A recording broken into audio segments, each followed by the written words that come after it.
Price action roadmap series में हमारा ये 7वां वीडियो है। इससे पहले हम इन सभी टॉपिक्स को कवर कर चुके हैं, जिसकी लिंक डिस्क्रिप्शन में है। इसलिए आज हम उसी रोडमैप को फॉलो करते हुए बेसिक प्राइस एक्शन में कैंडलस्टिक पैटर्न के अंतर्गत Dragonfly doji, gravestone doji, hanging man और लॉन्ग विक कैंडलस्टिक में सबसे आखिर में निफ्टी 50 के 22 फरवरी के एक्सपायरी डे को डिटेल में समझेंगे। चलिए सबसे पहले ड्रैगनफ्लाई डोजी के बारे में जानते हैं। ड्रैगनफ्लाई डोजी एक सिंगल कैंडलस्टिक पैटर्न है जिसमें एक ही कैंडल होती है। इस कैंडल के बनने के वक्त कैंडल ओपनिंग के बाद सेलर्स प्राइस को नीचे पुश करते हैं, लेकिन लोअर लेवल्स पर बायर्स मार्केट में एंट्री करते हैं और प्राइस को ऊपर बढ़ाते हुए कैंडल को ओपनिंग के पास क्लोज करते हैं। इसका मतलब यहां सेलर्स प्राइस को नीचे रखने में फेल हो गए हैं और बायर्स सेलर्स पर भारी पड़ रहे हैं, जिससे चार्ट पर लॉन्ग लोअर विक के साथ ड्रैगनफ्लाई डोजी एक ड्रैगनफ्लाई जैसे दिखने वाली कैंडल बनती है। इस कैंडल में कैंडल बॉडी ना के बराबर होती है और लोअर विक कैंडल बॉडी से बहुत ज्यादा लंबी होती है। ड्रैगनफ्लाई डोजी कैंडल मार्केट में लोअर लेवल्स से आने वाले रिजेक्शन को दर्शाती है। साथ ही इस कैंडल का कलर मैटर नहीं करता है। ये कैंडल रेड या फिर ग्रीन दोनों कलर की हो सकती है। इस कैंडल में कभी कभी एक छोटी अपर विक भी होती है। अब एग्जाम्पल को देखते हैं। ये बैंक निफ्टी का 19 फरवरी का 5 मिनट टाइम फ्रेम का चार्ट है। मार्केट ओपन होते ही प्राइस लोअर लेवल से रिजेक्शन फेस करते हुए चार्ट पर लॉन्ग विक कैंडल बनाती है, जिसे हम ड्रैगनफ्लाई डोजी कैंडल कहते हैं, जो कि एक बुलिश रिवर्सल का सिग्नल देती है। इसका मतलब इस लेवल पर मार्केट एक सपोर्ट बनाने की कोशिश कर रहा है, इसलिए यहां पर बायर्स बार बार प्राइस को ऊपर उठाने की कोशिश कर रहे हैं, जिससे चार्ट पर प्राइस कुछ देर तक एक ही रेंज में ट्रेड कर रही है। यहां सेलर्स के फेल हो जाने से मार्केट में बाइंग प्रेशर बढ़ता है और प्राइस एक स्ट्रॉन्ग ग्रीन कैंडल के साथ इस रेंज को ब्रेक करते हुए ऊपर निकल जाती है। ड्रैगनफ्लाई डोजी कैंडल के बाद अगर एक ग्रीन बुलिश कैंडल बनती है तो आप सपोर्ट एरिया के नीचे अपना स्टॉप लॉस लगाकर लॉन्ग ट्रेड एंट्री कर सकते हैं। ड्रैगनफ्लाई डोजी कैंडल अगर एक स्ट्रॉन्ग सपोर्ट एरिया के पास बनती है तभी मार्केट के रिवर्सल के चांसेस बढ़ते हैं। चलिए अब ग्रेवस्टोन डोजी को समझते हैं। ग्रेवस्टोन डोजी ये भी एक सिंगल कैंडलस्टिक पैटर्न होता है। बायर्स एक स्ट्रॉन्ग बुलिश सेंटीमेंट के साथ प्राइस को ऊपर उठाते हैं, जिससे चार्ट पर स्ट्रॉन्ग ग्रीन बुलिश कैंडल बनने लगती है। मगर हायर लेवल्स पर सेलर्स मार्केट में एंट्री करते हैं और प्राइस को नीचे पुश करते हुए कैंडल को अपने ओपनिंग के पास क्लोज करा देते हैं, जिससे चार्ट पर एक लॉन्ग अपर विक के साथ एक स्मॉल बॉडी कैंडल बनती है, जिसे हम ग्रेवस्टोन डोजी कैंडल कहते हैं। इस कैंडल में कैंडल विक के मुकाबले कैंडल बॉडी बहुत ही छोटी होती है। यहां बायर्स की ताकत कम होने से सेलर्स उन पर भारी पड़ते हैं और प्राइस को ऊपर से नीचे ले आते हैं। ग्रेवस्टोन डोजी कैंडल एक बेरिश रिवर्सल के सिग्नल के रूप में काम करती है। अब एग्जाम्पल्स को देखते हैं। ये बैंक निफ्टी का 22 फरवरी का 3 मिनट टाइम फ्रेम का चार्ट है, जहां मार्केट ओपनिंग के बाद प्राइस थोड़ी देर नीचे जाती है, मगर लोअर लेवल से थोड़ा सपोर्ट लेकर ऊपर की तरफ बढ़ती है, मगर अपने डे हाई को ब्रेक नहीं कर पाती है और डे हाई से रिजेक्शन फेस करते हुए चार्ट पर लॉन्ग अपर विक के साथ एक ग्रेवस्टोन डोजी कैंडल बनाते हुए नीचे आती है।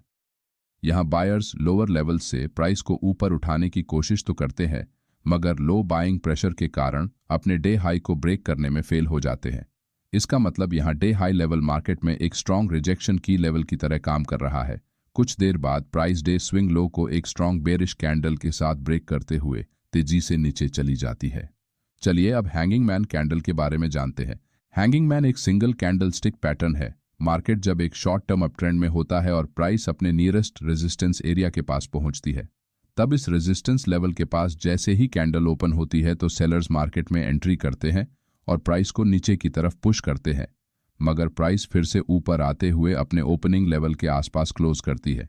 यहां लोअर लेवल से मार्केट में बायर्स ताकतवर होते हैं और प्राइस को अपसाइड मूव करते हैं, मगर प्राइस जैसे ही रेजिस्टेंस एरिया के पास पहुंचती है वैसे ही हायर लेवल्स पर रेजिस्टेंस को देखते हुए सेलर्स मार्केट में एंट्री करना चालू करते हैं, जिससे कैंडल थोड़ी देर तक नीचे जाने की कोशिश करती है, जिससे चार्ट पर एक लॉन्ग लोअर विक के साथ हैंगिंग मैन कैंडल बनती है।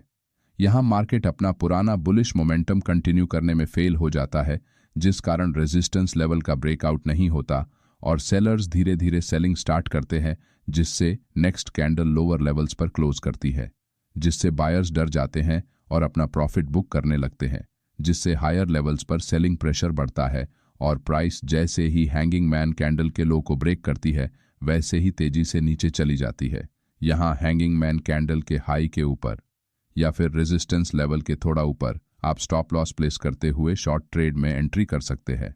मल्टीपल लॉन्ग विक कैंडल्स कैसे ट्रेड करते हैं, चलिए जानते हैं। जब कभी मार्केट एक डाउन ट्रेंड में होता है और प्राइस अपने नियरेस्ट सपोर्ट लेवल के पास आते समय इस तरह की multiple long wick candles chart पर बनती है, तो इसका मतलब यहाँ मार्केट का जो प्रीवियस ट्रेंड है वो अभी धीरे धीरे कमजोर हो रहा है। यहाँ हायर लेवल्स से सेलर्स एक्टिवली सेलिंग करते हैं, जिससे प्राइस बिग बेरिश कैंडल्स बनाकर नीचे आती है। मगर प्राइस जैसे ही सपोर्ट एरिया के पास पहुंचती है वैसे ही लोअर एरिया से रिजेक्शन फेस होने के कारण कैंडल्स में नीचे की तरफ लॉन्ग विक बनती है। सेलर्स कैंडल्स को और नीचे क्लोज करने में बार बार फेल हो रहे हैं। इसका मतलब सेलिंग प्रेशर सपोर्ट एरिया के पास धीरे धीरे कम हो रहा है, जिससे प्राइस सपोर्ट एरिया में एक रेंज में ट्रेड करती है।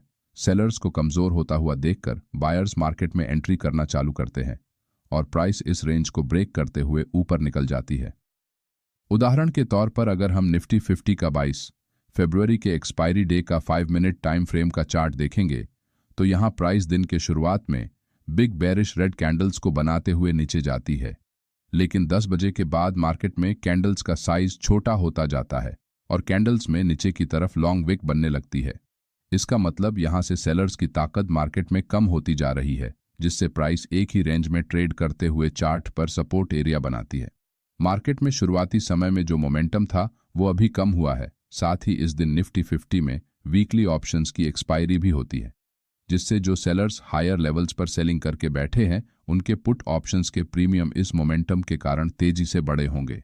लेकिन मार्केट की स्पीड जैसे ही इस सपोर्ट एरिया के पास आने से धीमी होती है, थीटा डिके के कारण उनके पुट ऑप्शंस के प्रीमियम तेजी से कम होने लगते हैं, जिस कारण उनका प्रॉफिट कम होता जाता है। जितनी देर मार्केट एक रेंज में साइडवेज ट्रेड करता रहता है उतनी ही सेलर्स की बेचैनी अपने प्रीमियम को कम होता देखकर बढ़ते जाती है। कुछ देर बाद मार्केट इस रेंज का ब्रेकआउट करके ऊपर की तरफ निकलता है तो इसे देखकर बायर्स मार्केट में बाइंग स्टार्ट करते हैं।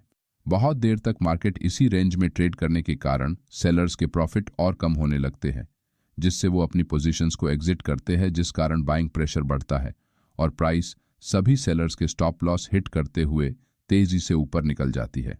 इस तरह आप चार्ट पर किसी एक कैंडल को देखे बिना मल्टीपल कैंडल्स के बिहेवियर को देखकर मार्केट में एक अच्छी ट्रेड अपॉर्चुनिटी को खोज निकाल सकते हैं। अगले वीडियो में हम 3 इनसाइड अप और 3 इनसाइड डाउन कैंडलस्टिक पैटर्न के बारे में जानेंगे। वीडियो अच्छा लगा तो वीडियो को लाइक और चैनल को सब्सक्राइब जरूर करें। धन्यवाद।